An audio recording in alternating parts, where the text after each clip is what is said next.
আসসালামু আলাইকুম দর্শক। দর্শক, আদা কিভাবে শোধন করতে হয়, কি বীজ দিয়ে কি ছত্রাকনাশক দিতে হয় সেটা একটু দেখাবো। এই দেখেন কার্বন ডাই গ্রুপের ম্যানকোজেব, এই যে ম্যানসারটা দিয়ে আপনার ছত্রাকনাশক এটা দিয়ে শোধন না করলে আপনি যে কোনো গ্রুপেরই দিতে পারেন, অন্য নামেরও আছে অনেক, আপনার এটা খুশি আর কি, যার যার নিজের খুশি যে কোন কোম্পানি বা কোনটা ব্যবহার করবেন সেটা। আমি একটা ড্রামে নিয়েছি, যেহেতু আমার আদাটা একটু বেশি, এটাকে গুলিয়ে নিয়ে 7 মিনিট, এর ভিতরে 7 মিনিট কি 10 মিনিট আদাটাকে ভিজিয়ে রাখতে হবে। ভিজিয়ে রাখার পর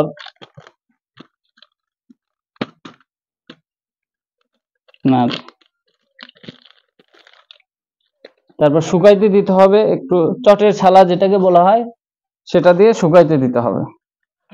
30 মিনিট শুকানোর পরে তারপরে আপনি রোপণ করতে পারবেন, এর আগে পারবেন না। সেখানে অনেক পানি, তো অনেক পানির ভিতরে যেতে এইভাবে সুন্দর করে গুলিয়ে নেবেন।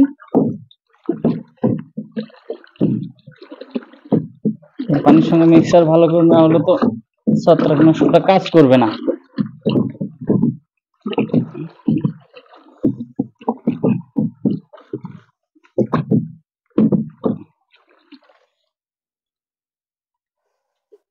এভাবে গুলিয়ে নেওয়ার পর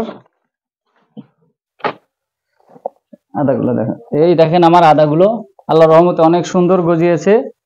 এইগুলো মানে এখন আপনার শোধন করব, একটু শোধন করাটা দেখেন। এইভাবে ছেড়ে দিবেন, তুলে তুলে ছেড়ে দিবেন, এইভাবে দিয়ে 7 থেকে 10 মিনিট ভিজিয়ে রাখবেন, তাহলে আদাগুলো শোধন করা হয়ে যাবে। তারপরে শুকনো চটের উপর 30 মিনিট শুকিয়ে রাখার পর, এমনি শুকিয়ে যাবে, 30 মিনিট রাখলেই হবে। তারপরে 30 মিনিট পর নিয়ে যে আপনি রোপণ করতে পারবেন।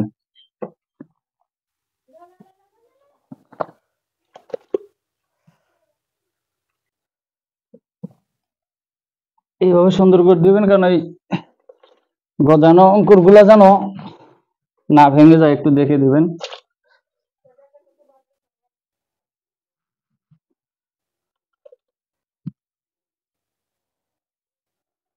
দর্শক, ভিডিও বড় করে লাভ নেই, এইভাবে আপনারা দিবেন, তাহলে আদা শোধন করা হয়ে যাবে, কিন্তু 10 মিনিট ভিজিয়ে রাখতে হবে।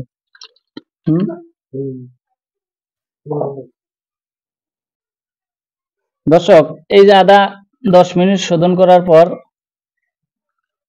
এই আদাগুলো এইভাবে এই শুকনো চটের উপর এইভাবে বিছায় রাখবেন, কারণ শোধন করা যেতে এইভাবে সবগুলো উঠাইতে হবে, উঠায় রাখতে হবে। যখন শুকিয়ে যাবে পানিগুলো, একটু ছায়াযুক্ত জায়গায় রাখবেন। দেখেন আমি একটু ছায়াযুক্ত জায়গায় রেখেছি, ছায়া যেন থাকে। অঙ্কুর গুলো দেখবেন যেন না ভাঙে, কারণ প্রত্যেকটাই এগুলো সুন্দর করে গজাইছে।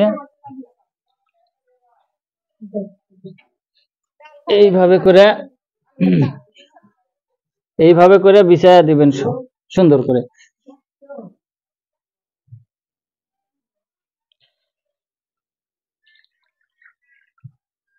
এই 10-12 মিনিট রাখবেন, 7 মিনিট, 10 মিনিট, 8 মিনিট, এটা রাখলেও সমস্যা নাই। এটার কোনো একদম টাইম বান্ধা নেই যে রাখতেই হবে 10-15 মিনিট, এটা আপনার সুযোগ সুবিধা বুঝে এইভাবে রাখবেন। এভাবে উঠায়া 30 থেকে 1 ঘন্টার ভিতরে, মানে 30 মিনিট 40 মিনিট এর ভিতরে পরে রোপণ করে দিবেন, তাহলে সুন্দর হবে। কারণ এগুলো তো একটু শুকিয়ে গেলে ভালো হয়। এভাবে বিছায়া দিবেন।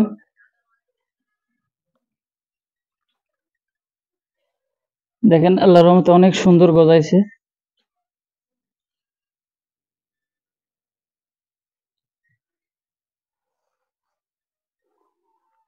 আদা তো অনেক, দর্শক ভিডিও তো অত বড় করে, ধৈর্য কম, বড় দেখিয়ে লাভ নেই, অল্প একটু দেখলে বুঝবেন, অনেকেই বোঝেন, সবাই কম বেশি যারা আদা লাগাচ্ছেন কিছু হলেও জানেন, বোঝেন। আমার পদ্ধতিটা, টেকনিকটা একটু দেখালাম, সবাই কম বেশি এইভাবেই করে। 19 আর 20 এক একজনের পদ্ধতি অনুযায়ী এক একজন এক একভাবে করে।